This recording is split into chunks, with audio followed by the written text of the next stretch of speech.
Paano nga ba nauwi sa isang patok na food business ang isang simpleng idea? Alamin natin kung paano pinagsama ang Pinoy at Korean flavors para makabuo ng isang natatanging food experience. Dito lang yan sa Negosyo Tayo.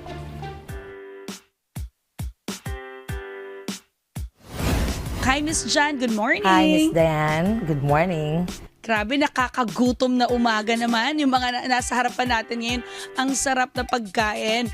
How did you conceptualize? Kwentuhan mo kami paano ka nagsimula. Siyempre, mahilig kaming kumain.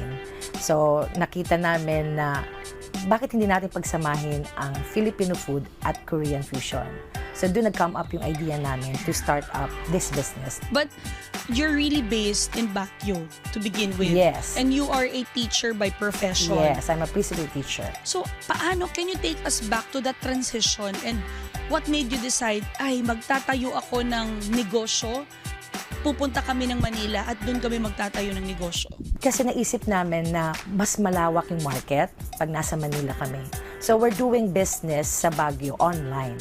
So, ngayon nilipat namin sa Manila. So, we do events sa school, sa mga events, sa mga weddings, and we have this party trays and packed meals, crew meals.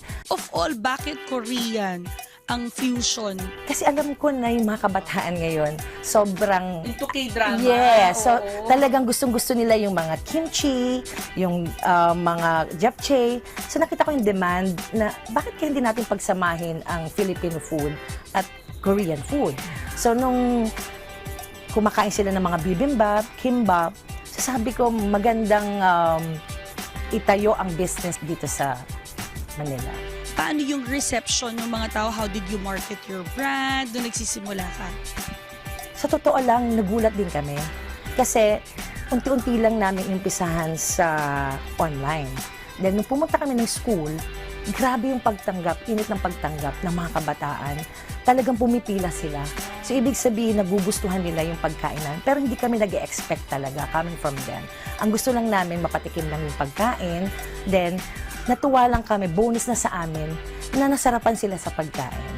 Si Miss Jan po, up until now ay teacher pa rin po, online teacher. Advantage po ba yun na meron pa rin kayong trabaho at the same time may negosyo kayo on the side? Para sa akin, based sa aking experience, huwag mo bibitawin yung trabaho mo. Pag nag-uumpisa ka pa lang, kung kaya mo naman pagsabayin, kasi tinitingnan mo pa yung market. Then kung kaya mo naman, pwede naman pagsabayin. It's more on time management. Bakit importante na magnegosyo ang bawat mamamayang Pilipino based from your experience? Kasi sa panahon ngayon, di ba ang hirap na ng buhay? Hindi naman pwedeng isa lang yung trabaho mo. Kung minsan, nawawalan tayo ng trabaho. So at least may fallback tayo. So mahalaga talaga sa akin ang trabaho. Kung pwede, lahat ng racket ginagawa ko talaga. So yun yung may mga fear tayo, di ba?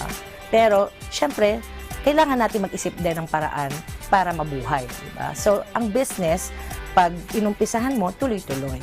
So ito yung panahon na kailangan mo umpisan na huwag tayong matakot sa mga challenges. Kung kinaya mo noon, kakayanin mo ulit ngayon. Sa susunod na episode, another business tips at business story na naman ang ating pag-uusapan. Kaya naman tara, negosyo tayo!